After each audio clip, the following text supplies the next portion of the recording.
Since the day that the Wright brothers have taken the first flight, we humans decided not to settle. We have been building aircraft that are just getting better day by day. We break records and make some new ones. And there is an aircraft that has broken many records. It is the biggest aircraft out there, and it was initially made for the military, but now it is being used for other things too. Welcome back to yet another video of military future, but today, instead of diving into the future, we are going to take a little tour of the past. So fasten your seatbelts because this flight is about to take off. And for a safe journey, don't forget to subscribe to the channel. With that note, let's talk about the biggest aircraft that is out there. Let's talk about Antonov 225. The Antonov 225, commonly known as an N-225, is primarily intended to serve as a strategic airlift cargo aircraft created to transport military troops, equipment, and supplies over great distances. The Airbus A400M, Boeing C-17, and Lockheed C-5 are all aircraft with comparable functions that you may have heard of. The N-225, in contrast, was created especially for the Soviet space program to airlift the boosters of the Energier rocket and transport Buran-class orbiters. Its original mission, which used two much smaller Boeing 7-100 seconds, was, in reality, nearly identical to that of the American shuttle carrier aircraft. It was first imagined in the Ukrainian Soviet Socialist Republic in the 1980s, and in 1988, the sole one ever produced was finished. While it may be noisy, smoky, horrible for the environment, and just as uncomfortable, this Antonov aircraft has previously been compared to exotic supercars because it is very entertaining and eccentric. A business owns it. Originally known as the Antonov Design Bureau, this organization has overseen the construction of almost 22,000 aircraft. Some of these aircraft are still visible flying in and between Ukraine and Belarus.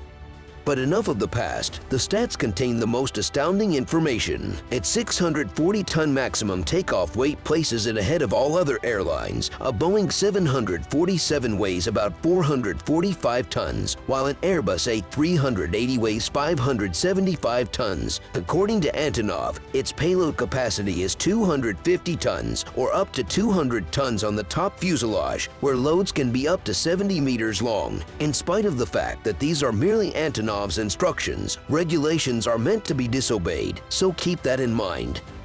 Now that you know a little about this aircraft, you will get me when I tell you that it doesn't take flight every day. This aircraft only takes flight when there is a special need, and in those days, it took a long time before it could take flight. The first thing that happens at the start of the day is the routine checkup. In this checkup, the engineers make sure that nothing is out of place.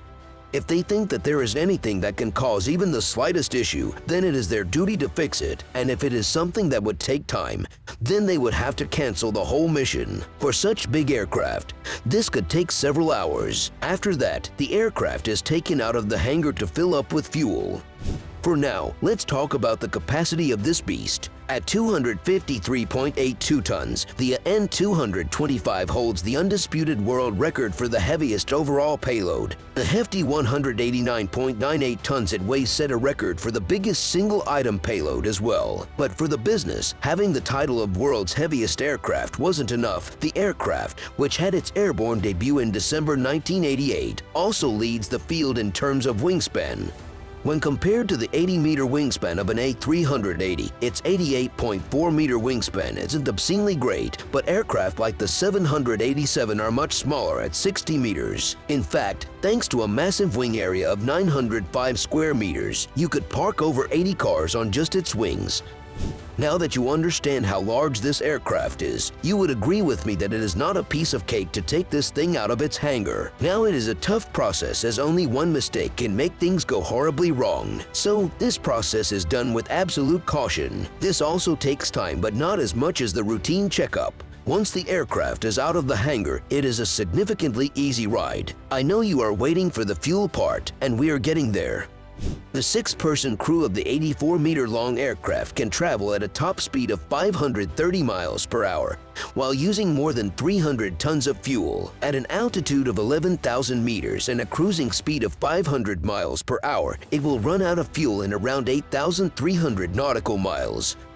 Now that I have told you about the speed and everything, we can finally go into the fueling. Fueling this giant isn't an easy task. It has a capacity of 300 tons, and if you want to fill it completely, it will take time. Time takes on what type of fuel truck you have. If we use one single truck nozzle, it will take around 5 hours and 30 minutes to fill it up.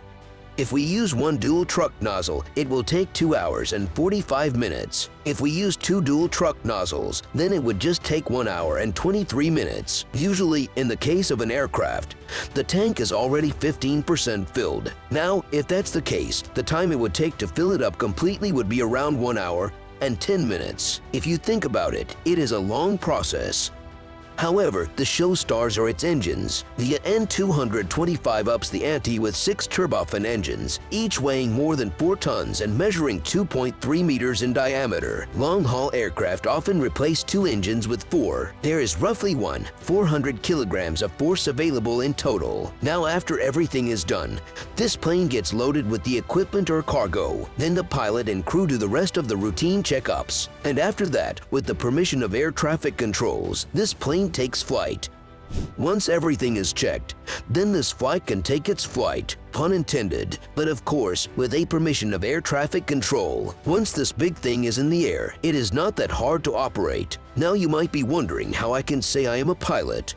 The answer is no, but according to the pilots of this huge bad boy, it is pretty easy to control this thing, considering its size. So it might be the biggest aircraft, but it is not the most challenging aircraft. So much effort is put into getting this thing out of the hangar and into the air.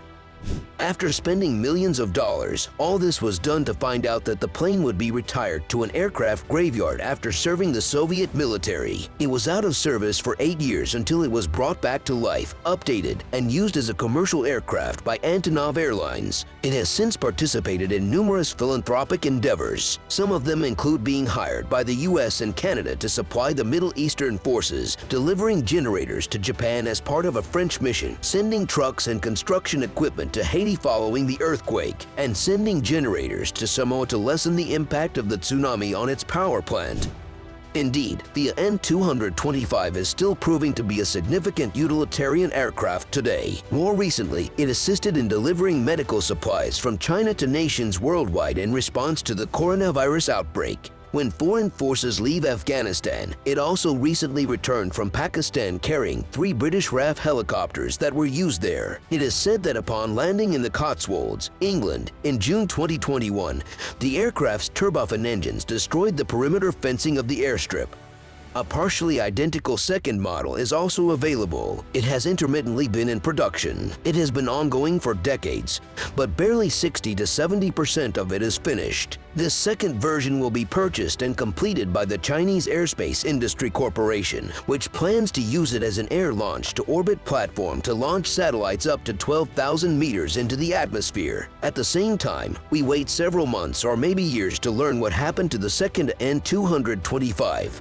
In conclusion, the Antonov N225 holds numerous records, was developed in the Soviet Union, and has since contributed significantly to humanitarian causes all over the world. For this reason, we believe this aircraft is much more significant than is often acknowledged. This was all for today. You got to know about the aircraft and what you need to do to get it out in the air. Now you can do it yourself. I'm just kidding, it was not a DIY video. Please let us know what fascinating thing you found about this aircraft. Don't forget to subscribe to this channel, as we will bring you more videos like this. Until next time.